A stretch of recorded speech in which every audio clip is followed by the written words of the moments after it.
Welcome back to the Cosas Verde show, where we have technical difficulties with microphones, but we make money, and I show you how to do it. And let's not delay too much more because... Oh, here it is. Let's get this going.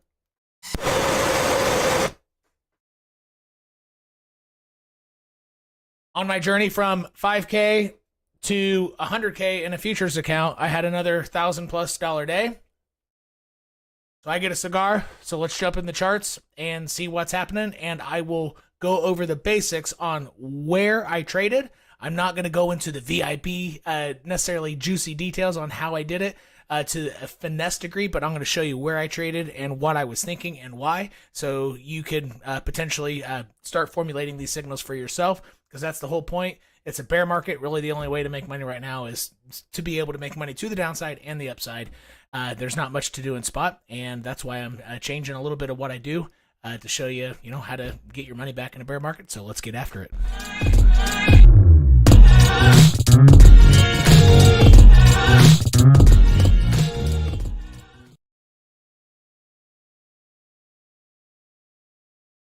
All right, I traded ETH today for similar reasons. Instead of trading Bitcoin, because I have actually see what I drew last. It wasn't a live show, but it was on YouTube. I drew this, right? Yeah, that was cool. That was wizard stuff, but it's just how crypto moves. It wasn't really that fancy of a call. It's just before things dump. That's why breakout trading to the downside isn't really that great necessarily, unless you're trading the momentum here. But I like the breakdown, and then I like the second lower high. That's exactly what I said in that video too. Second lower high, boom. And I did take that. And I wasn't planning on trading anymore that day. That was yesterday. Sorry, not today. But because I said I would short the second lower high. Lower high. I did, and I did pretty well. Even though I closed it here, but anyway. So that was yesterday.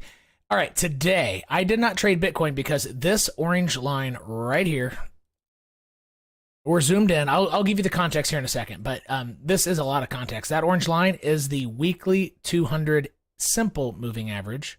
So if we zoom way, way out to the weekly,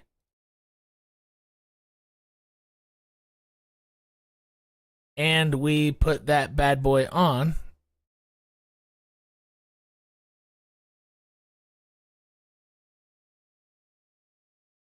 bam.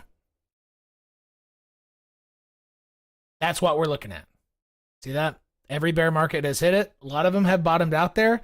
Only one did perfectly. The other one, this one went 26% below roughly. I think this one's 24, 27. Yeah, so also 26. That's what we're dealing with. And I don't like how Bitcoin is interacting with that line. So let's get so now I'm on a tiny chart. So I drew it in. So I had it on the weekly chart essentially, and I drew it in and I projected it out. So now I'm on the 5-minute chart. I think there is an indicator that's MTF simple moving average or MTF moving average that you could do this. But since it's on an EMA, all I have on my template are the MTF EMAs. So I had to draw it in like I used to before actually my Discord manager, he pointed out, hey, dude, you can just use MTF EMA. I was like, oh, thanks. I don't have to spend minutes and minutes drawing out EMAs. That change. All right, so I did not like how Bitcoin was interacting with it. It neither used it as perfect support or perfect resistance. That wick was perfect resistance, but it was too much flirtation. And it didn't interact with its channel lines very well either. I didn't like how it was behaving. But again, yesterday I mentioned, if you're wanting to make money in charts, it's all about finding what has your blend. And again, you won't figure this out the first try, but you just got to start somewhere. You got to guess what is the right blend of an educated guess, though.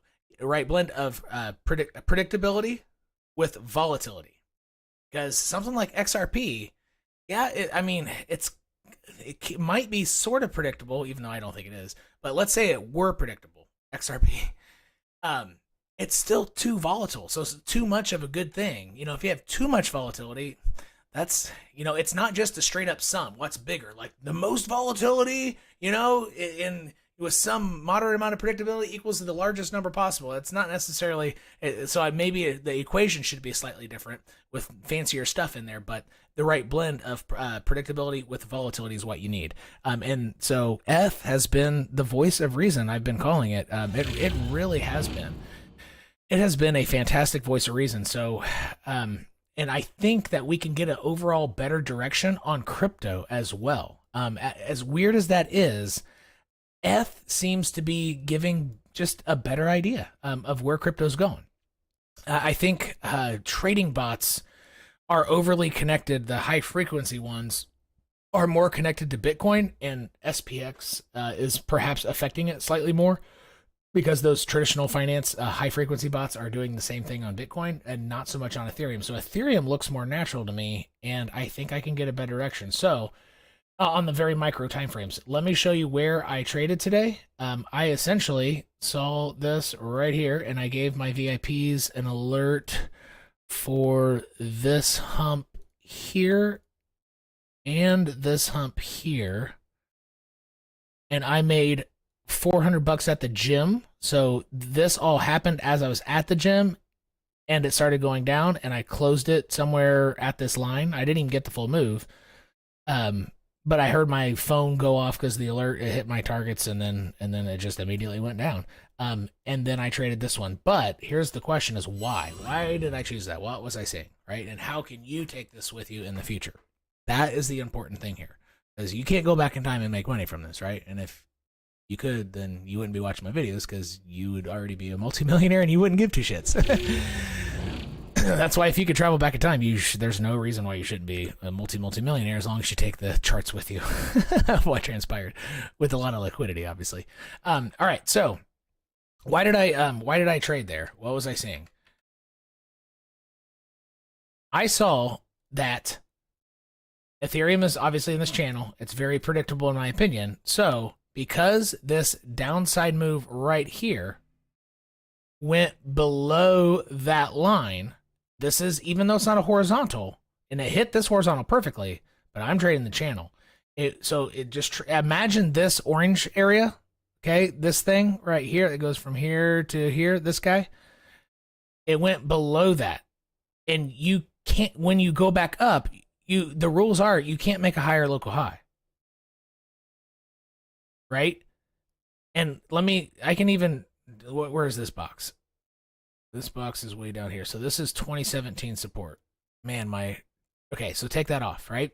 That's weekly 2017 support from way back when, right? 4 or 5 years old type of stuff from the week. All right, but we're not including that yet. And this is why it was a high probability trade.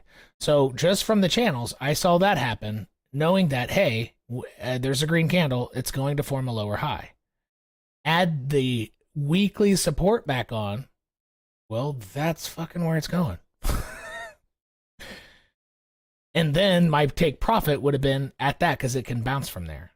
And I could have just ridden it till there, even lower, but I decided to take profits, I don't know, somewhere just below the line, thinking it was going to do it again, and I was at the gym, whatever. And so that's why I entered there, and so let's take this off. So this support made it that much more probable, and I was able to enter perfectly. Does that make sense? Because of this. Without that, I still would have taken the trade, but I would have been more guessing. I would have had to have a wider swoop. So imagine fishing with a net. Damn it. My black and mild went out. Imagine fishing with a net. You're covering more space, than what you really need. Something to that effect, right? And then you're covering more space. And that's what you'd have to do with your entries. But I was able to fish with a more precise, a smaller net, and still catch just as many fish, because I knew exactly where to throw it. Because I could see in the water, essentially, because of this. And so how I enter, I've already made free content on this. It's in my playlist of learn trading basics. I think it might be called ladder orders or stratify orders. So I didn't just pick one area to enter. I probably had 50 different orders, or maybe 20, something like that, right? And perhaps at every dollar, essentially. And so I probably picked an area So if it comes up a little short, I might have started putting limit sells at 12.26, at 12.27, 12.28, 12.29, 12.30. So it would look like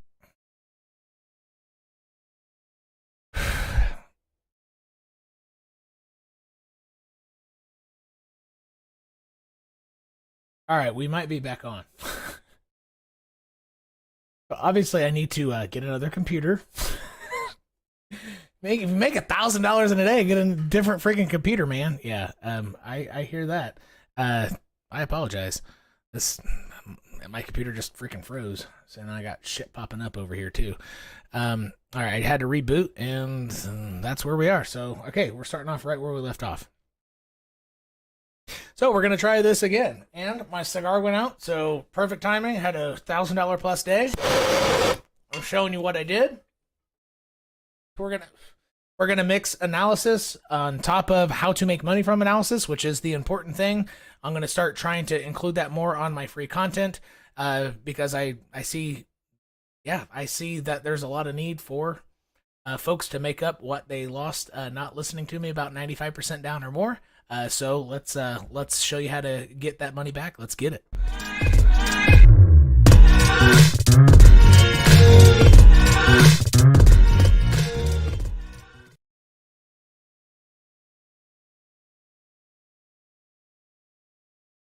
All right. So these are the two places that I shorted today and gave signals. This was the morning for me, I believe, late morning. And I set my alert or my stops here for a reason I already explained, but I'll do it again. And I was at the gym while all of that happened, and it fed into it, and my orders initiated. And then while at the gym still, it just tanked, and I made $400. I closed it. I didn't close it all the way down here. I closed it somewhere a wick below here. This is the point of control in our double-decker channel, right? And the reason why I did that first trade is it was very, very high probability for a couple of reasons. The first is this move did not use this line as support. Therefore, when it came back up, but by the rules of channels, which really work out pretty well, it has to make a lower high. Add on a layer of where to do that short the lower high is you have 2017 support. So essentially, this is weekly wicks, and this is weekly candle bodies from 4.5 years ago. Okay? The wicks of multiple candles on the week, and the bodies of more than one candle. So body to wick, imagine like this, essentially. So it's this to there, but, weekly candles. And so I knew roughly almost exactly to where it was gonna go per the rules that it has to make a lower high. So what I did was, if without this box here, which was really convenient, obviously, and I didn't expand that just to meet that. It was already there. Like, I haven't touched this box since before that trade, right? All right. And even without that box from 2017, without it, I still would have done this, but I would have had to throw a net here of limit sells, so limit sell orders, because I have to guess where it would go to. And technically, even hitting this line way up here on a wick basis, and perhaps on a closing basis, would still be a lower high. Because if you make a straight line from here,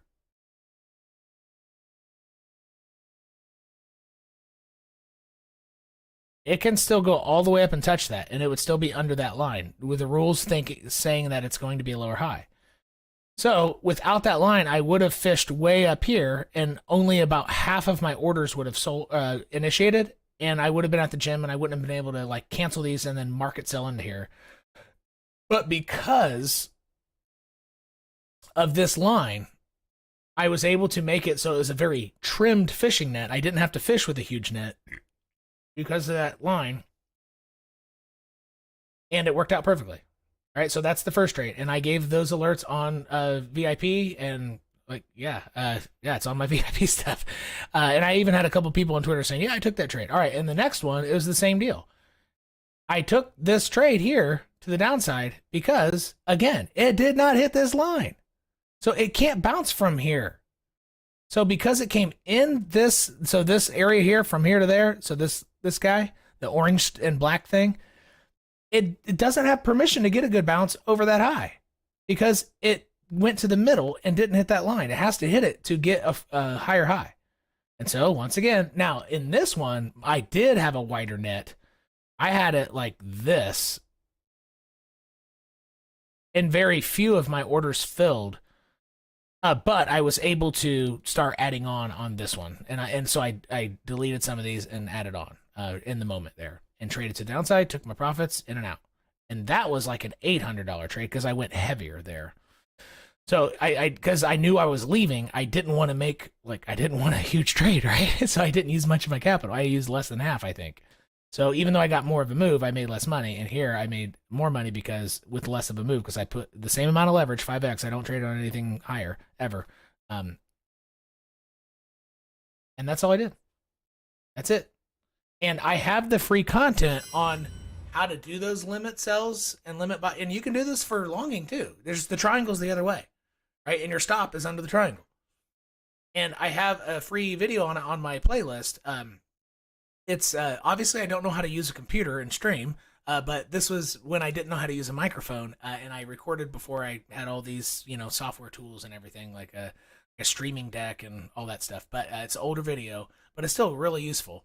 And it's one that it might have a choo-choo train on it. Like it'll look like something kids. The thumbnail is once you go to that playlist, and I think the title might be called "Straddling Orders" or ladder orders or something to that effect, right? And that's all I'm doing. And for VIP content, I actually post my exact open orders for them. Like, this is where I'm doing it, and this is how my orders are structured. Like, are my bigger orders here? Are my smaller orders here? Where is my stop? I post all that exact stuff for them, and I'm not going to go into that here. But I literally made $1,000 day off of those two things. That is it. That's it. And it was one of the most perfect days in trading that I had because, and I'll actually pull it up for the record of my journey from 5K to 100K. On another screen, I'm pulling up my my 𝐃𝐢𝐬𝐜𝐿 here. I'll drag this over. So yeah, I'm making this shit public, like so I'm not like faking you and giving you bullshit. Which it's always hard to tell. I mean, but yeah, so close P&L, I'll even expand that bitch. There you go. So the 14th starts here and up. All of this is today.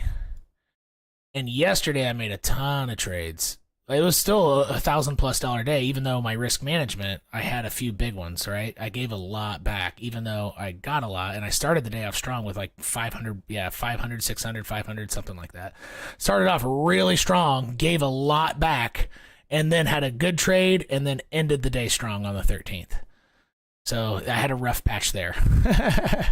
But today, look at this. So the 14th starts here and up. So my first trade attempt, it went up and I got stopped out in profit. So I made a quarter. Yay, I almost posted, hey guys, I made a quarter. My next trade, 400. Next one, the trade didn't pan out like I thought, but I was able to move my stops in near profit. It was technically in profit, but minus the fees. So, but still. And then one that I got chickened out or I just didn't feel the momentum, so I closed out. Another one, I moved my stops in profit. I was wrong, but I still made $10. And then the second trade here. So $400 at the gym, $800 on that second move because I went in bigger. And then in my journey from 5K to 100K, I'm now at the all-time high, 17.4 roughly. 17.4. And I won't lie to you. Like, I'm on my VIP calls, when I mess up, I'm letting them know. I'm not posting that crap on YouTube or Twitter necessarily for, I don't know, maybe I should actually. Maybe I should. But I'm going in depth with them what I did wrong. And I've recently troubleshot what I was doing wrong. And it all had to do with I was sabotaging one of my mantras. You know how a lot of traders have mantras, like, the trend is your friend, all that stuff. I have one of my mantras is risk to reward ratio. It has to be 1-to-4 in crypto. It has to be. So before you enter a trade, you need to calculate, if I'm wrong, this is where I'm out, and this is how much I lose. And then retroactively say, okay, if this is my profit target per the structure, is that 4 times? And if it's not, don't take the trade. But what I had been doing, or what I did, I just got, because I was scared because it was too choppy, I was getting in the right trade and then taking profits way too early, chickening out because it was so choppy. But I shouldn't have taken any trade, because over time, when I'm chickening out, I have a profit target down here, and I take profits too early over and over and over, then I'm not allowing myself the 1-to-4 ratio, right? And so I troubleshot that, and then after a few bad days, and I was like, man, I shouldn't have lost this much money. I should have been closer to break even on days I was hitting wrong. That's what I was doing. So since then, I've really raced up. So I went from 5 straight up to 12, maybe down to 11 something, straight up to 16.4, and then I got my ass kicked. I made a mistake that I let my VIPs know what I did, so they don't do it. It involved not realizing you didn't have a stop set for mechanical reasons on KuCoin. It looked like it was there, but it wasn't. And then I traded poorly the choppy stuff, the circus show that recently happened when Bitcoin was just going up and down in 5-minute candles. I got my butt handed, and my account went from 16.3 all the way down to like 12.9. Oh, maybe even less. And then I'm right back up to 17. But the signals throughout that time were fine as well. But especially if somebody took the profits where they're supposed to. I was personally taking my own signals and taking profits way too early. So over time, I didn't have that ratio. Does that make sense?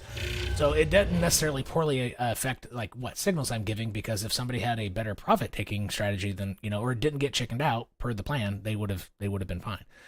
All right, when I wasn't. So yeah, so I haven't done perfectly, I'll tell you that right now. But from 5K to 17.4 on the journey, I mean, and as the account gets bigger, it's going to get easier and easier to get to 100K, because I'm going to have more capital to play with.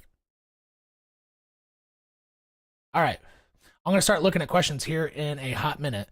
Now, what is price doing now?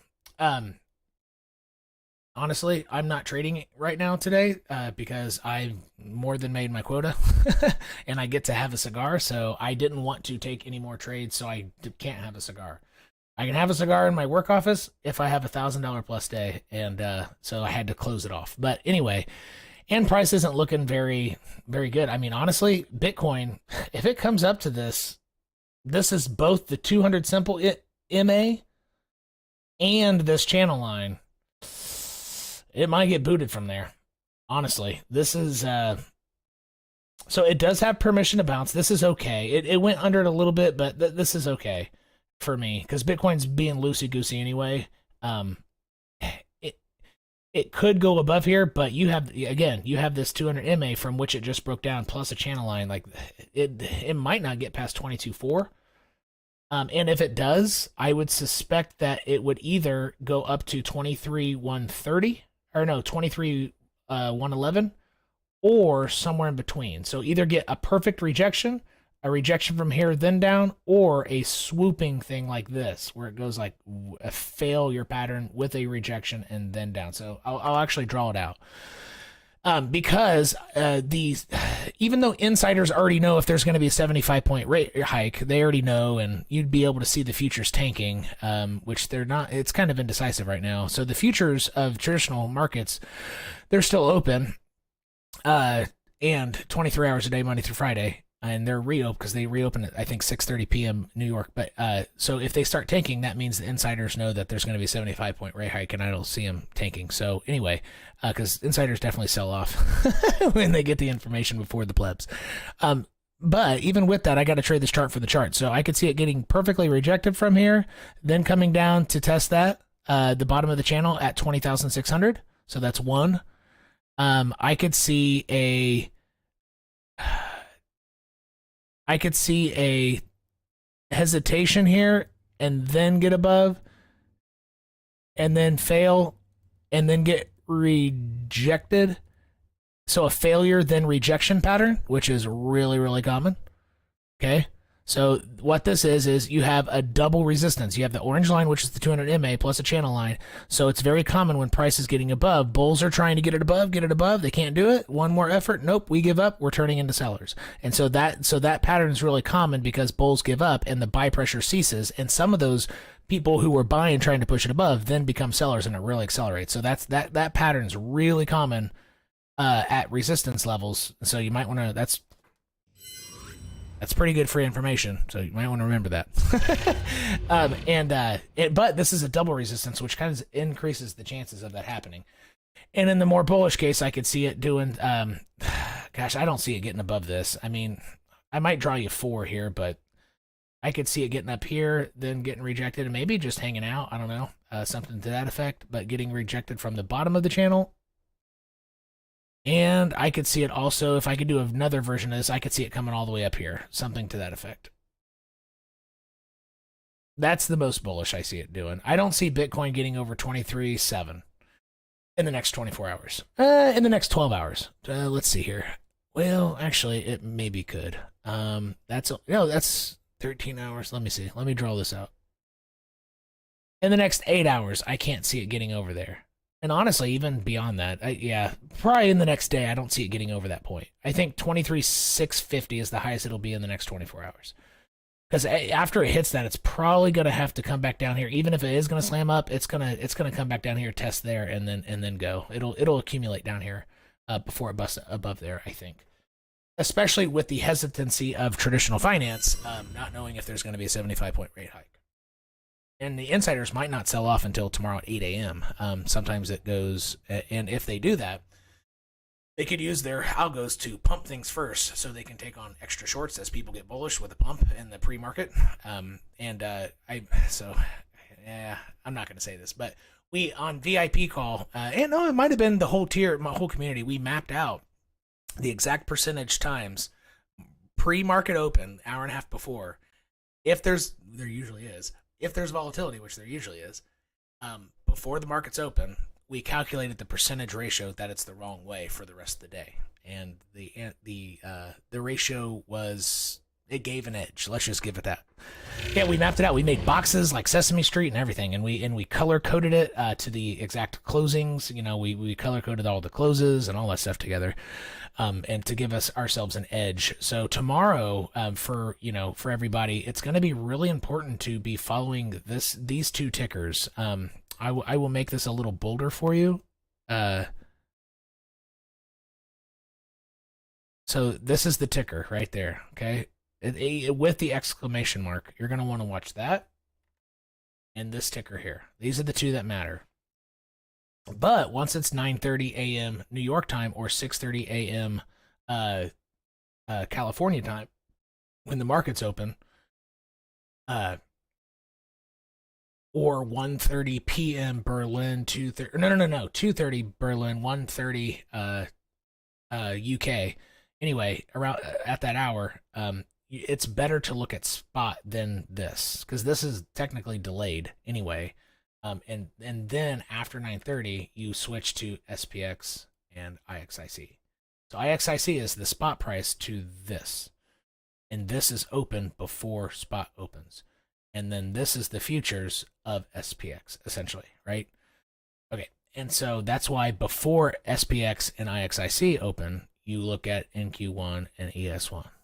Make sense? All right. And it's going to be hyper important to watch that. So if you're in California, that might be a good reason to be up at 5 a.m., to be honest with you. If you're trying to make money back in this bear market from holding alts too long, you're going to want to be up. This could be a very, very profitable next day. And so I'm not trading so we're essentially in the is limelight the best word? We're in the twilight. So, when the sun is setting, but you could still throw a baseball and catch it or whatever, it's still light. This is like the twilight hours of it. And I don't think anything sexy or super profitable or predictable is going to happen in the twilight or the eve of that major move. So I'm not trading right now. I don't want to try to guess which one of these is going to happen. And my blend of predictability with volatility, it's both crappy right now because we're in the eve, like Christmas Eve or whatever, New Year's Eve. This is the eve of that big announcement. So I don't think it's going to be predictable or volatile. Therefore, why am I going to waste time staring at charts and try to make money from it when it's not a good blend anyway? But these are the 3 price paths that I could see happen in the next 24 hours. And again, you're going to want to pay attention tomorrow, depending on where you're from. But about 8 to 8:30 a.m. New York time is when you want to start paying attention to those futures charts. All right, now I will take a look at the live questions. Thanks for everybody for being patient with me as well. I don't know if I have a driver issue or what. I don't know what's going on with my freaking computer. I'm getting pissed off. But anyway, all right. I see a lot of comments from tier members. Technical difficulties, yeah. Yeah. All right, I can hear fine. Yes, sir. Had a massive futures trading day. Hey, congrats, Mike. Massive days help. So let me. All right, so Mike D, tier member, mentioned he had a massive futures day, and I want to record something on that light, something to watch out for. When you have that massive day, just trust me. Like, I rarely ask people to blindly trust me, but I'm asking you here. Like, everybody who ever has a massive day, and I blindly trust myself too. Even though in the moment when I'm about to tell you, I don't want to believe it, but I do. Is after you have a massive day, for whatever reason, the market loves getting it back from you, or a huge portion of it. Trade cautiously. Instead of increasing your momentum with which you trade, like, oh, I'm on fire, let's go. No, that's when you want to say, whoa, I'm going to guard my profits. And if you don't do it, you're going to give it back. And perhaps more. Because you get angry when you give it back. And you go from being up 5K to only up 1,000, but to you that's down 4,000. And you get angry, even though you haven't lost any money from the previous day. But on that day, like the new standard is I'm up 5K or whatever. And then when you go from 5K to up to 1K up, you get angry. You see it as a loss, and then you start trading even more aggressively because you were already continuing your aggressive, your trading. So don't give it back to the market after a big day. But you have to trick yourself to do it because your body, a part of your brain won't want to. And so a tactic to protect yourself, one of my team leaders, he suggests this, and honestly, I actually started doing it for his suggestion. Carl, he's one of the team leaders who does live trading, teaches live trading on my channel, on my Discord. But he literally takes money out, so you can't trade with more. Let's say you typically have 10K in futures, take out 8K, and you only get 2K of capital to work with for the next day or 2 days, something like that. And so that's a good strategy. You can't just trust it. You have to take a mechanical, physical action to force yourself to follow the rule. I'm telling you, don't just, and if you don't take your money out or whatever to put it back in later, there are other ways to do it. Just say, okay, today, for the next 5 trades, I can't use more than 25% of what my capital in my futures. Don't give it back. Do whatever it takes. But the solution to it is you need to take an action because a part of your brain will want to make it happen, and you need to anticipate that and guard against it and put some type of fail-safe before it happens. Don't give your money back to the market after a big day. It's easy to do, and once you do it, you could actually swing into a huge negative loss because it causes a lot of emotions and a lot of anger, and it's so much better to let yourself simmer out. And really, it's not the market taking it back; it's you giving it back. But I view it as the market. The market loves to get back what you got out of it, especially if you did very well in a day. All right, so that is that part, and hopefully you find that helpful after a big successful day. All right, cool. Discord Cryptillion. Hey Jed, nice to see you on here. Yeah, we got a Cryptillion live tomorrow night, and then on Thursday afternoon, New York time. Nice to see you on here, Jed. Ever since you said it's easier and better to trade ETH, yeah, exactly. I know. So, Mike, exactly. Yes, it's predictability with volatility. Yeah, it's got to be predictable if you're going to trade it. Like, you can't. It's hard to. Yeah, you can't have an edge if it's not predictable, right? Yeah, ETH is just way more beautiful. I'm glad that's been helpful. Any update regarding your view for yes? Okay, so I'm sticking with my guns. I already made a video on my 4 targets for downside: 12K, 16.4, 18K, and 22. 22's already been broken, so the next stop is 18, and then 16.4, and then 12. One of those 4 is going to get it, most likely. Could 7,200 on a wick be it? Maybe, but here's the thing, and what I'm about to say is very important. Okay, and it's another trap to fall into psychologically. Watch what I'm about to say. When you get in the mode of bearishness, it's easy to become too bearish. I'll say that again. Once it's clear that everything's bearish, which if you look at any Twitter polls or YouTube polls, everybody now thinks that ETH is going under 800. And when I first said it months ago, I was crazy to people. But now the majority of people think it, right? So things are clearly bearish. And when things are clearly bearish, it's easy to get too bearish and start saying 3K Bitcoin. Like, it could be right, but I think those people are falling into that momentum of bearishness, just like me. I got into a momentum of bullishness thinking Bitcoin is going to hit 250,000. And I fucking didn't go over 64K on that first move up, right? I got in too much momentum and too much bias of upside. I did think it was going to pull back to 42. I was saying that before it ever pulled back, right? I even got that flash crash on Twitter. Like I said, I think it's getting ready to drop. And then about 5 minutes later, it was like a 30% like crazy candle or on a wick or 10K 1 hour candle. So I saw that, but I thought it was going to continue up and on. I thought there was going to be a strong correction and then an even stronger move up after that. But nope, that was it. It was just one big swift move all the way up, and then a lot of accumulation. And I got consumed in the bullishness. So because, and the reason I'm saying this is because you mentioned what if my thoughts have changed. No, I'm sticking with the original plan until proven otherwise. Because if I start changing plans and start thinking lower, I'm more than likely, it's mathematically more likely that I'm getting biased because everything is bearish. That makes sense? All right. So I'm going to stick with my original plan. Similar to trusting a channel, right? So trust your analysis until it's proven otherwise. I'm going to trust it. Don't let my bias get in there. All right. And what I'm saying is not revolutionary. Like, this is fairly common knowledge, but the weird thing about trading is you want to hear the same things over and over. You want to become like a military person. Yes, sir. No, sir. Yes, stops. No, or never say no stops. But whatever. That was a horrible example. Yeah, you need to hear the same things over and over and over and over and over. That's just the way it is. All right. All right, hey everybody. Okay, so can hear me again? Yeah. All right, everybody. What's the best way to switch from Capitulation to VIP on Discord? Do I cancel one and purchase the other? Fuck.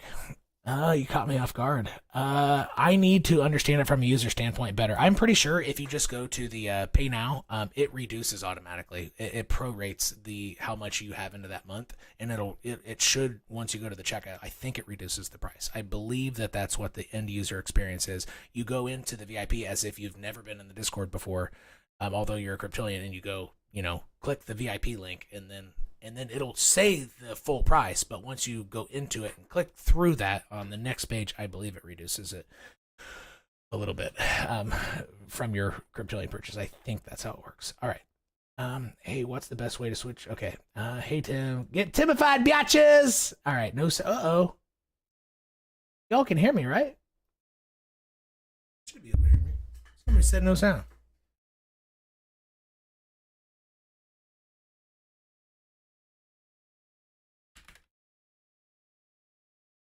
All right. No, you have to be able to hear me because somebody said I gave it back yesterday. Yeah, I've given the market back its money too. I mean, and I've bid up huge and then I lose it all and then I get liquidated. Like I did that in 2018. That's how it happened 6 times. So I know the cycle. I blew my account 6 times in 2018, and then from there I've never done it since.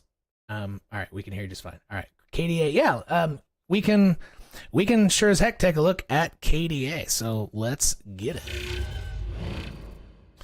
Let's see how my projections and magical wizard hat predictions are doing here. All right. I haven't looked at the chart in a while, but is it on target? What did I draw? Whoa. Well, looks like it's on track to me. There you go.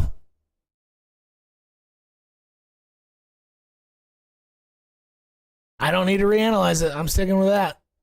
That's what I think it's going to do. It could be a little less bullish than that. It might get rejected by this, and so ride up under that line. But I really think it's going to hit that triangle, start putting in some lower highs. That could be a hell of a short opportunity. But for me, I don't like the liquidity on specifically KuCoin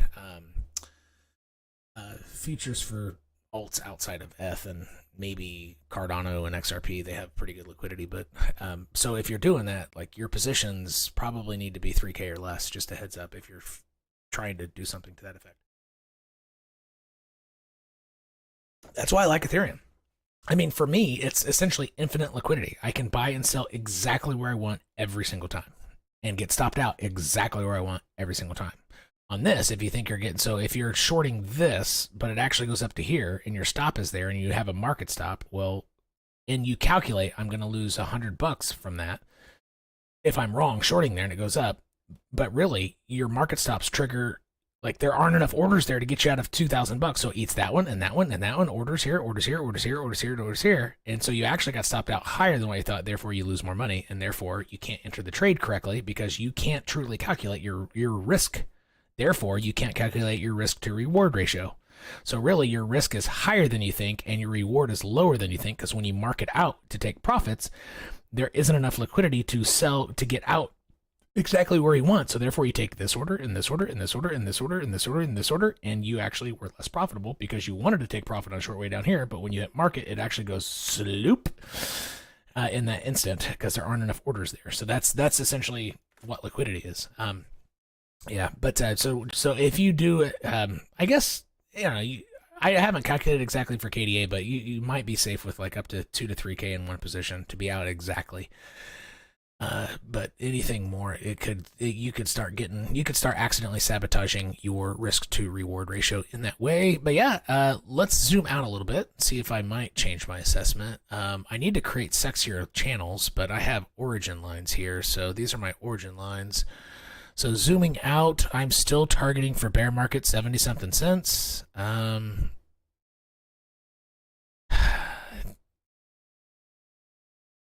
Yeah, because Bitcoin's not going to scream here. And even if 20,800 or whatever's the low, as Bitcoin chops around, this is going to keep losing versus Bitcoin. It's still going to go down. Like Bitcoin hanging out, you know, in the low 20s and not making any other lows is not going to bring new buyers to the table. It's not going to bring retail here. People, and there are so many people holding KDA from a pie. Every time it goes up a little bit, people are going to start selling because it's closer to their entry, and you know they go from 95 or 90% or whatever 70% loss to a 50% loss. So like, fuck yeah, I can have half my money back. Bam! So people are going to sell into the rallies with Bitcoin just chopping around. So a lot of people ask me, "Are you changing your prediction?" You know, maybe that's not how they sound. They're not asking with that shitty tone, but. Are you changing your prediction for KDA now that, you know, it stayed strong while Bitcoin went to 20K or whatever, 20,800? And like, no, it'll still probably bleed out and hit that. And it might take a year. Yes, I said that. It might take a year. It could be February. Yeah, and I honestly think an ultimate low could be right after Christmas, around January to February 2023. So yeah, it could be 7 to 8 more months till it hits that area, but it's very, very, very likely gonna hit that box. In the meantime, it could have like 100% rally potentially. I mean, look, yeah, that's a 55 easily, and it could come up to this one, or hell, I mean, honestly, the most bullish, it could hit this area here. Actually, that's the wrong way. It could come up to there, this horizontal right at that point at $3.24. That is like the most mega bullish I could see this happening, is hit that perfect horizontal exactly on this origin line, and that would be around, it would have to hit that around August. So in early to mid August, KDA could be at 320. That's the absolute most bullish I could see anything happening in the next few months, and that's similar. But still with the same downside, which is very similar. I made a Solana video back when it was like chopping around $100, $80, Everybody thought I was an idiot for saying, please wait until it, if you like Solana, wait till it's under $30 to buy it, right? That video. And I mentioned that video, it could go up to $150 first and still go under 30. And I said, this is a bounce point. It might go up to 150. And where did it go? To 146 about a month later. And now it's under 30, right? So that, what I just showed you in KDA is the same thing. It still can come all the way up to 320, but that's still the target. Does that make sense? So if it does truly get up to 320, because we have some type of bounce here, there's a relief rally in the stock market because the rate hike tomorrow isn't 75 and people start buying shit in the traditional market and the algos start pumping crypto, yeah, I could see 320. But if it gets to 320, you probably want to be a seller because it's still going to hit this. So you're still by 2023, you're going to be able to buy it around 80 cents or lower.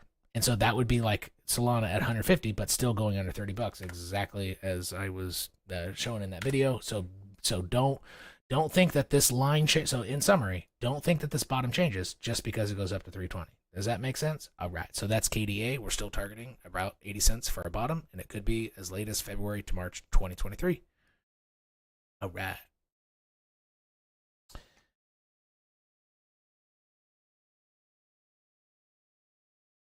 All right, VRA. I haven't looked at VRA in a while, so let's go get this.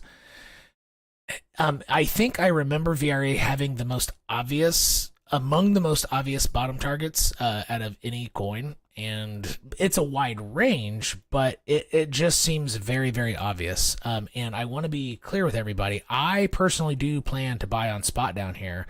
I'm probably not going to buy it right away, but I think it would hang out down here until 2023. So I will actually drag this out. Yeah, I wouldn't do it I wouldn't try to get this the first time. I would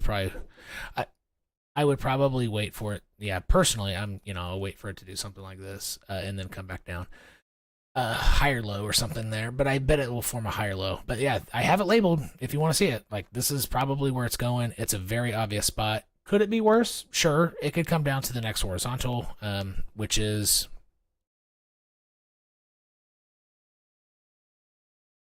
that wick right here to that height there. So this would be your next area. So this would be in depression of the stock market, and crypto can't separate from the traditional market, and NASDAQ does hit 8,600. And all that kind of stuff. It could go down to 001, but I'm still thinking 0019 to 0035 for bear market target here. And I would feel comfortable, doing a strong DCA in this area. And if you want to know how to pick it up in that area, you have to know what limit buys are on an exchange, and then watch my video in my playlist. That in the playlist that says something to the effect of Learn Trading Basics. It's the one that looks like Sesame Street thumbnail with different colors and Legos or something. It says straddling orders, I think is the name of it, and you'd want to straddle orders there, and you can pick your distribution. So within that video, I teach, well, there are lots of ways to do it. If you think that there's a high chance that it simply comes to this line and bounces, right? So actually, I should move the arrow over here. If you think that there's a high chance that it comes to that line and bounces and never comes back, then you would want, per that video, you would want a triangle like this with your bigger orders up top, your biggest limit buys. So for example, you would want, if you had 5K or whatever you wanted, or let's say $1,000 of this you wanted to buy, you'd put an order there for 300, one here, one here that's slightly smaller for 250, one, here for 150, that's a little smaller, so on and so forth, all the way down to here, because you think it has a high chance of doing, just coming to the top and bouncing off. You could do that type of triangle, or if you just don't know, then you can do an equal distribution, where if you have $1,000 and you fit 10, you want 10 orders between here to there. They're each $100. $100 here, all the way 10 times. And all you have to do that is calculate the distance. So it's So 00350 roughly. 00350. I'll do 355 to 195. So that's a $200 point difference. So each limit buy would be 20 away. So this would be 355, and the next one is 00335, 00315, so on and so forth, 10 times, and that would get your limit buys from here to here exactly on an equal distribution. Or that video also shows you can do a like a snowman or something, like fat in the middle. So your biggest orders are here in the middle, and the smaller ones up top and bottom. I rarely do that, but a few of my Discord people love that one. If I were to go after that, I would just do equal distribution. So just a straight box, like, like I just said, $100 spread out there. I would just do equal distribution. But some people really like the middle heavy one, and it's in that video as well. And that would be, that's kind of like Discordy stuff that I'm going over how to do it. But for this target, I've talked about it so much, and I've already said it's pretty, it's fairly obvious, even though it could go lower. So if it goes down 50% lower, don't say closest pair to the issue made me buy. This is where I plan. What you do with that is your decision, right? This is not financial advice. So, because this bear market could be worse than what we're thinking. But these are simple. So these are the types of specific strategies, like not only how to make money with the market, but how to optimize making money. So that means you make more money, right? If you're already making money and you have a crude plan, you have a slightly more sophisticated plan, then you could optimize how much you have, therefore make more out of it. And over time, you'd have to have it would be over time, but and that's why those straddling orders works. So that's what we got for VRA, plus a lot more how to limit buy and limit buy strategies. There you go. All right.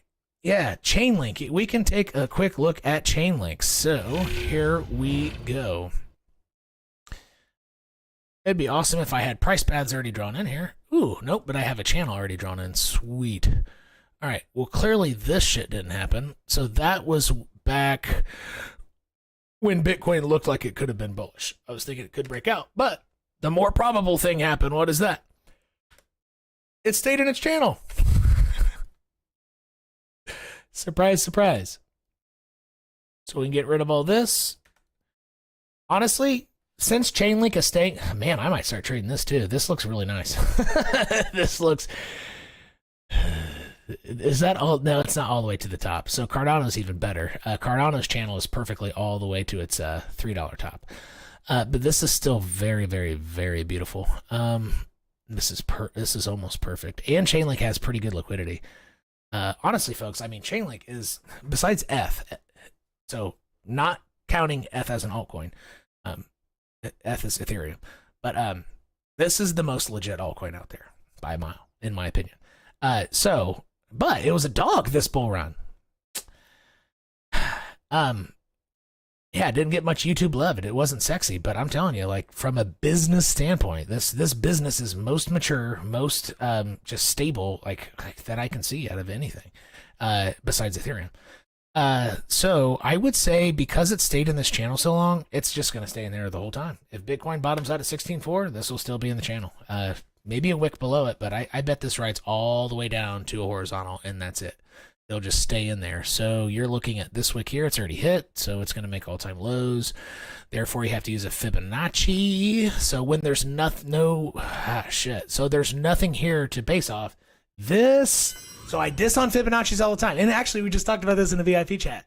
When and when not to use, like when to value Fibonacci's more. Okay, so I diss on Fibonacci's all the time because my EMAs and my horizontals and channels do better than it, period. When I have those available.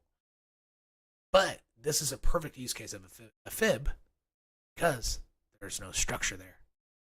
So I can't tell when my channels are racing to, like, where do I stop the channel? Where do I think it'll bump into something and turn directions? So there's nothing there to base off of. So I'm going to use a fib. All right, so let's check. Let's do this live. Let's do literally live. All right, watch me call the bottom on a freaking link. All right, I'm going to use a tool that one of my VIPs have taught me. And again, I don't teach my VIPs, you know, it's not a one-way street in the Discord. Like, they teach me all sorts of shit. I'm going to do a couple of them. I'm going to pull, so it's not a fib retracement. It's this, can you see the left? Yeah, you can see this. It's called a trend-based fib extension. All right, and it's this shape here. Okay, once you start it, it'll go up here. And there are a couple ways to do it. And when you do this, you can't see that left-hand side of the screen. There you go. When you do this, it's easiest to use this magnet tool. See that? All right, so let's go to here, and let's magnet all the way up top to that bottom.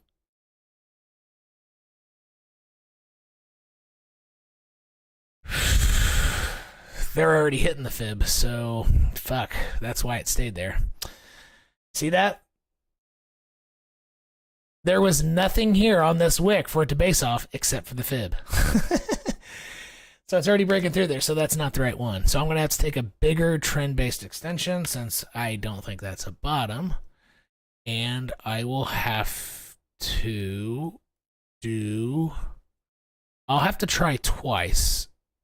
So with the magnet tool still on, I'll go to a bigger swath down. I will try up to here. And that's even higher. Uh-oh. There might not be a good guess. Besides just a percentage. Let's see here. I'll still guess a bottom for you, don't worry. It'll probably end up being pretty close. That's right there too. You know what? This is kind of suggesting that maybe Chainlink has bottomed. And it'll start going up in the bear market like last time. I wouldn't be surprised if that happened. It did it last bear market. It went up the second half of the bear market. It was new then, and it just trickled up from 2020 and 2021. No. Yeah, so all early 2020, Bitcoin was still pretty nasty looking, choppy until roughly September, October. It started stabilizing, and Chainlink went up that whole time. So this is evidence that this is a good DCA level. If I had 10K that I wanted on Chainlink, I don't know if I would buy it all right there. I definitely wouldn't. But this is a very good DCA level. It is suggesting that this has a chance to be done and do what it did last bear market. If I had to guess a second, so that's one of my top 3 guesses. That is the bottom. Now let's do this.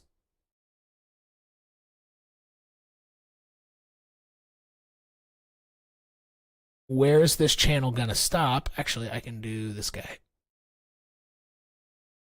95% down.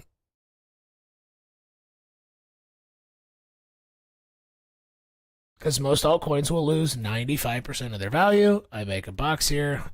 Boom. On both sides, something like that. And now I can get rid of this guy. Actually, let me do a second one. Let's do 197% down.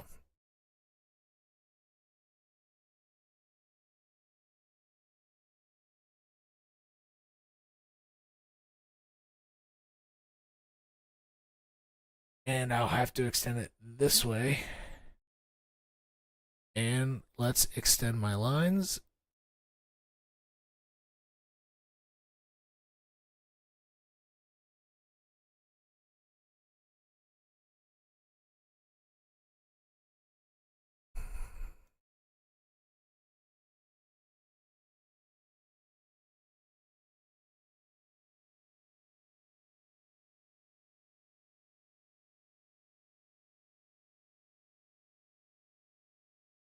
All right. So this is suggesting $2.50 or $1.66. So out of my 3 guesses, 543 is one, which is now. That is the bottom, and I'll put now. I don't know if that's my top guess, but it is among my top 3. I'll tell you that right now. 250 and 165. Let's call it 170. No, we'll go with my original 165. There you go. Those are my 3 bottom targets for Chainlink, and all the reasons why. There are no fibs down there, which is precisely why 543, the top one, is one of my top 3. Only because the history of Chainlink is that it can go up in bear markets. So, yeah, these are my 3 guesses. What's my favorite one? Probably 250 is my most. That'd be my top choice. Second would be 543, and third would be this. I think Chainlink has a strong chance of not going down 97%, like most altcoins already have, or will. Including Cardano, will hit 95% down before March of 2023, most likely. Extremely likely, even though it's looking really good right now. But yeah, these are my 3 guesses for Chainlink, and hopefully you find that valuable. And these would be really good DCA levels for you, and not financial advice. Definitely talking about Chainlink Pokemon cards. All right. I'm going to have to turn on my air conditioner, so it's going to be a little noisy. I'll turn it on for like 30 seconds. So.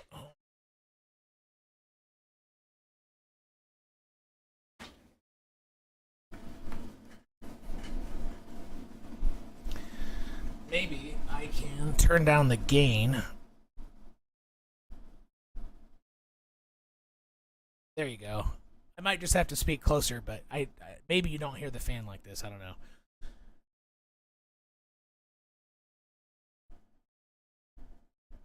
All right. A member wants to look at LCX. All right. Start telling me what you want me to look at, because I'm going to wrap this up within 15 minutes, so start firing away. On Coinbase, so this is a legit one, finally. Oh, I've looked at it before. Oh, this is nasty.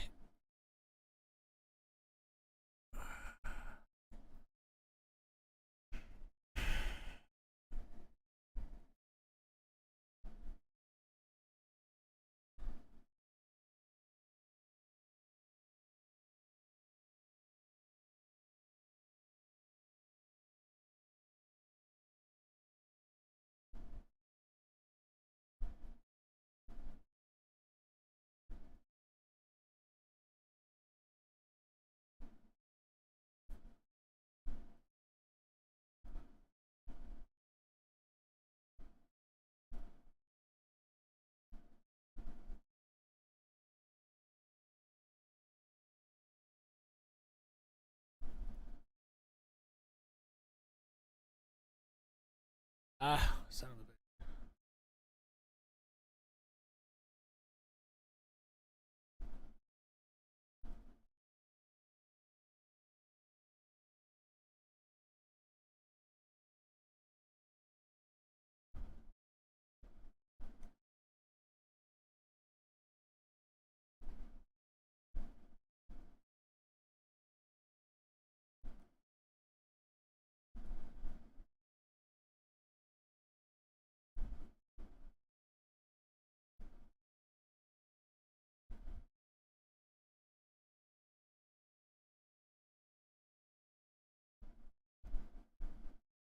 That's better.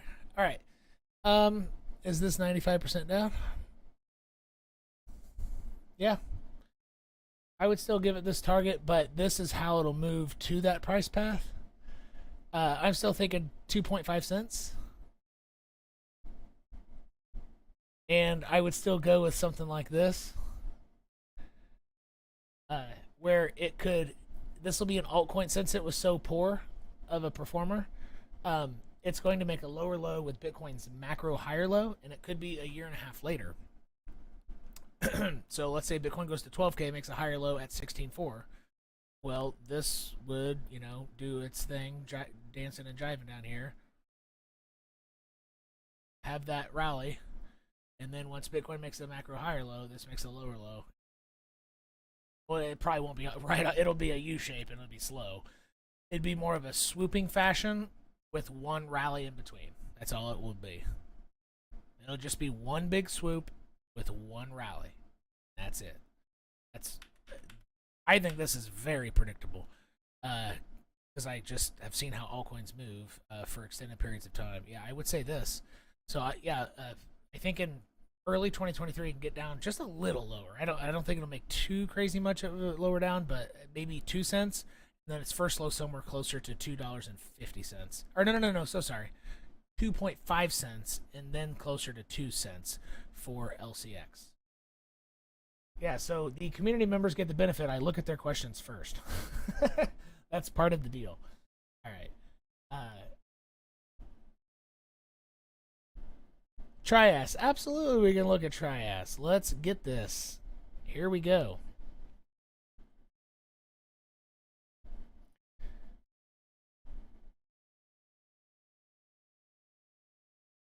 Imagine that. So I drew this because somebody on Twitter asked me if am I changing my projections for Trias being sense, because people either don't believe it or don't want to because they're holding it, or they've already bought it. And the emotional, I'm not making fun of anybody. Like, seriously, it's your emotions trick you to not wanting what's probable. Let me turn off my mic. Turn off my. So, check. And I'm getting that a lot. Have I changed my, now that Bitcoin might have bottomed and Trias didn't go down to your target, do you think that, you're going to change your estimates? No. Does this say I should change anything? Not at all. So I'm sticking with it. And honestly, I would imagine that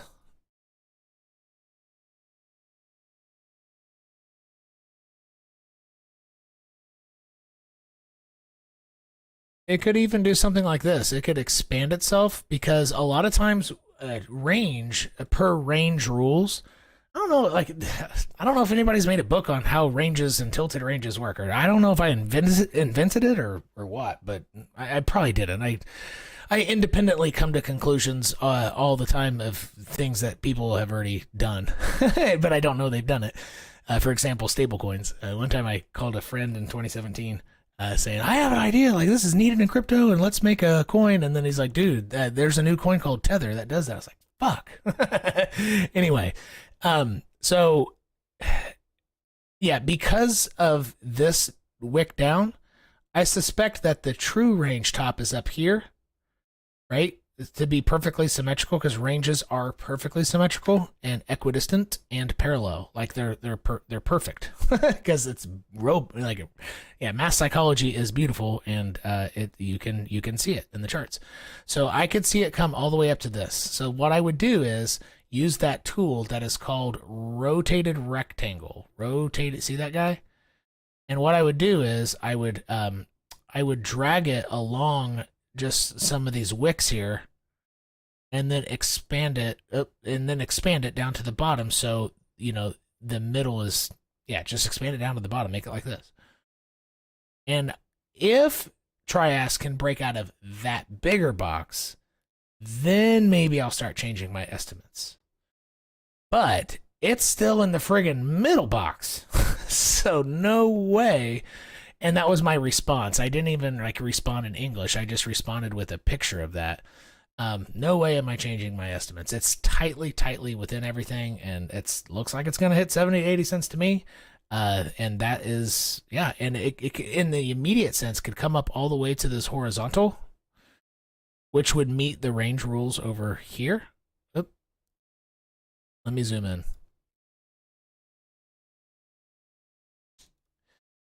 If Bitcoin were to have a bounce, which is possible, because if the Fed says, no, we're not going 75%, it's never going to happen, all right, and they don't backtrack, you could get a rally off that, and Bitcoin and the stock market could rally, and it could come up to this horizontal, still maintaining the rules of this range. It won't go above that, and it meets the horizontal perfectly.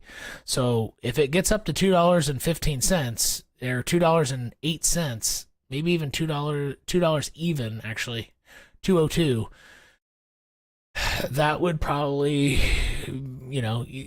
not financial advice, but Pokemon cards for Trias would be a good time to sell or get rid of some Pokemon cards into that rally up to $2. And yeah, that's what we got for Trias, still targeting 70 cents, but you could easily see $2 in before that happens, and it could be a whole year. It could be February of 2023 until 70 cents happens.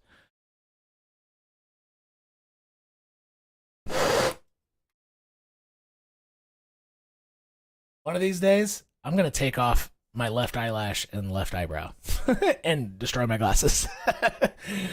That one felt kind of close. I should have been paying more attention. Yeah, Alex, you just longed a shitcoin. Okay. Okay, somebody just said he longed a shitcoin, flogged me because he knows he's breaking rules and he's doing it consciously. I've done that before. I get it. Here's what I would say to that. If your risk management, so that means you don't even ever look at your liquidation price, which is why I'm so confused of why I see fucking people talking about their liquidation prices. If you're not a gambler, you never look at it. That's not even in consideration. And I see large accounts saying, "Oh, my liquidation price over here." No. Okay. But what I was actually going to say was, if you just straight up longed a shitcoin at for no reason, there is a way over time to, let me be careful with what I'm going to say. I'm not 100% sure if it's mathematically accurate, but it's going to be close. It's like mostly true. Like, not Rotten Tomatoes, but those, what is it? The Liberal Party in America, they have some fact-checking thing where it's all biased towards more progressive ideology, but it would be mostly true, right? What I'm about to say, mathematically mostly true. You don't have an edge in that long because you just longed it for no reason, right? But if you're in a situation where you have tight risk management, and it's a strategic risk management where you can say to a point, like, let's go to the chart. If an if-then statement, if it goes under here, then I'm wrong and I'm out. And it's not much percentage, but you don't have a good reason to long it either. But you say, hey, if it goes back below, let me zoom way in here and let's get rid of the opacity here. So let me show you an exact example of what I'm talking about. So let's say you long Trias, even though it doesn't say, and you can't long Trias, it's not futures, but let's say you did. There's no reason for you to long it, right? So you don't have an edge. But your risk management setup is pretty tits right now because you can stop yourself out right there. Because if it goes below that point, let's zoom way in. If it goes below that point, you're going to be wrong. And how much percentage loss is that? Well, that is 6%, so fuck. But, okay, let's still 5.8, so you 6% down. So you're risking 6% to potentially have, so on Ethereum and Bitcoin, I would prefer to see like 0.3 or 0.5%, less than 1%. But if the situation is that your risk management is so tight and naturally tight in an if-then statement, so if below this, then I'm wrong, and the if-then statement is not far from price, in that specific scenario, you technically can long without much of an edge because your risk management is so tight and you're respecting the risk to reward ratio. That's all you need is the golden ratio of 1 to 4. And if you could do this on leverage, even though it's not going to do 4x or it's not going to do something crazy here where you can do that, but with leverage, if you know, hey, this is the target on 5x, I could get there. That's a reasonable target, and it's 4 times the amount you would lose in that if-then statement. Then you can take the trade technically, and over time, that actually you would probably be close to break even with no edge to the upside. Close to break even. I'm not saying profitable over time, but so you can do that. Obviously, it's not super profitable to do that, but just make sure in that scenario that you are picking a specific horizontal that you accept. If it touches this, I'm wrong. Therefore, put your stop just 1 tick under that. The stop hunts love to go to those places, right? There's a lot of liquidity there because everybody's looking at it. So, or split it up.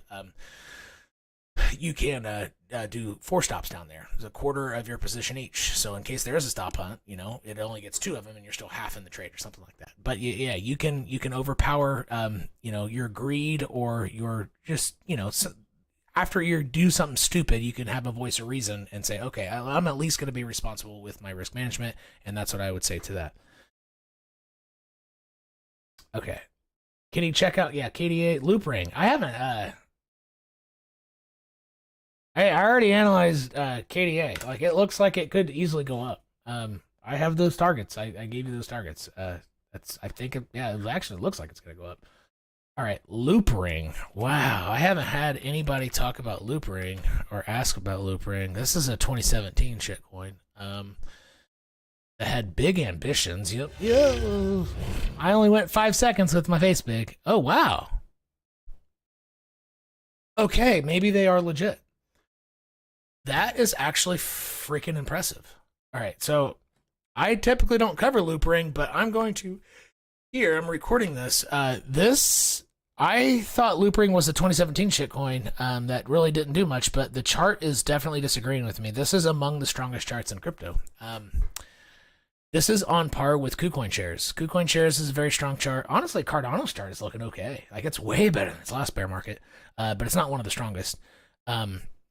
Yeah, this and KuCoin shares are among the. Wow, yeah, this is so they have gotten through the last bear market and they are doing real stuff. Wow, okay, I did not know. I'm gonna start paying attention to Loopring more because this will be around next bull market, it seems. And it's down 90%. So KuCoin shares is way stronger than this. KuCoin shares is only down 45%. But still, structurally, this is very, very, very sound. How big was this freaking run? My goodness. Yeah. Only 220x from bottom to top. That's it. That's pretty damn sizable. That's a pretty big run. Where is it gonna go?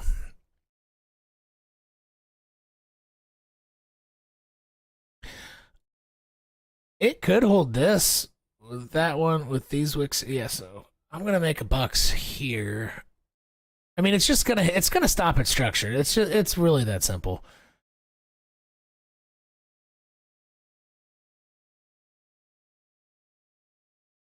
That's pretty close, so I don't think that one's the right one. This one might be the right one.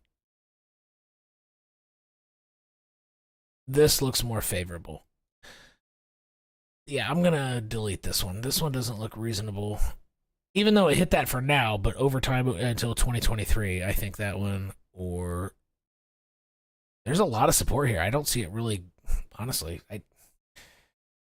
I bet that stops it. Yeah, I would say around 16 cents.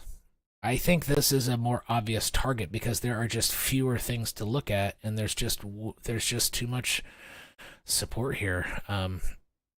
Even support before the support, which makes a strong top of the box too. It's got a strong top and a strong bottom, which makes this more predictable, in my opinion. For veracity, it's got a predictable downside because it's a large range, but it's got a strong top and a strong bottom. I would say with a fair, and don't quote me on this. So if you go all in and sell your house and buy Loopring for 16 cents and it goes to 8, don't blame. This is not financial advice. What you do with this information is up to you. I am not forcing you to buy. I'm not telling you to buy there. I'm telling you my opinion on where this could go. Okay. So if this economic recession turns into a depression, it could take Bitcoin down to 7,200, and this could go way below what I'm saying. It's possible. I don't think it's the most probable, but just don't say, this wizard dude on YouTube said 16 cents, I'm selling my house and doing this. You could find yourself 50% down pretty quick. Actually, the next horizontal would be way down here. So what percent down could you find yourself? I might as well make this a second option. Yeah, you could be 65% down. So that target down there is 5.6 cents. And yeah, but I think what looks most probable is around 15 to 16 cents is a pretty damn good area. Let me go ahead and write this in here. I might pay attention to this coin. I might actually try to pick some up there. That means this project is now, it's more like a legit company at this point, it seems. I would almost guess that they have customers and paying customers. I don't think the chart would have been that strong had they not shown like business maturity. So a coin that I shit on a lot is, for example, Cardano, they don't have true business maturity. Like they're talking change in Africa, but I mean, can you pay your employees with your revenue? No, they can't. Like they can't keep the lights on with the revenue they're making, or lack of revenue. But technology, having the tech only goes so far. So this chart is saying that from a business maturity standpoint, they've crossed that threshold. I honestly am liking the prospects of this for the next run. This looks legit to me. Very, very strong structurally. From a percentage basis, sure, it's 90% down, but structurally, this looks I mean, hell, it's coming down to its previous, like high structure. This is fantastic. It's retesting all of this as it's 90% down. Like that is not bad to me. This is a good one to check out. I'm gonna I probably won't start covering this a ton or anything, but on a personal basis, I'm gonna look into this. I'm now interested because of the chart. Thank you for having me look at that. And again, like I said, it's not a one-way street. I learned from you all as well. All right, Nano. I haven't looked at Nano in a while. It's not on my tree or my wish list or whatever, Christmas list or checklist, whatever it's called over there. So let's go to, looks like it's heavily traded on Kraken. Kraken should have some, that is not good price history. I know it's older than that. Let's go to KuCoin. I know it's older than that. And let's go to Huobi or Huobi, whatever you call it. That is a little better. 2019. Okay. Wow. So you wouldn't want to trade this. This is volatile, but it's not predictable. This is messy. This is a unique chart. Horizontals are screaming at me here. It does have a trading channel this way. That's pretty clear and obvious. And it'll probably stay in it for quite a while. And perhaps exactly the whole way down to here. So it is kind of predictable. Oh, it's already there. Oh, shit. Oh boy. That's not good for this coin. God, this can make all-time lows. Oh boy. How far out would that channel be if I take it to January of 2023? So let's do February and extend this. And let's make the middle of the channel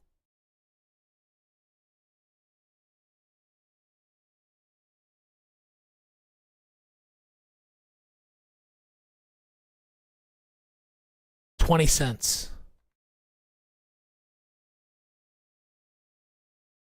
in 2023 in February. It might stop at this wick low here. 25 cents. So I would say 20. But I haven't measured down 95% yet, so it needs to be more than 95%.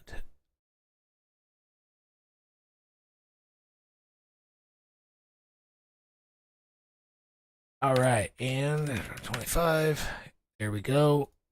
All right, looks like I'm gonna have to stop.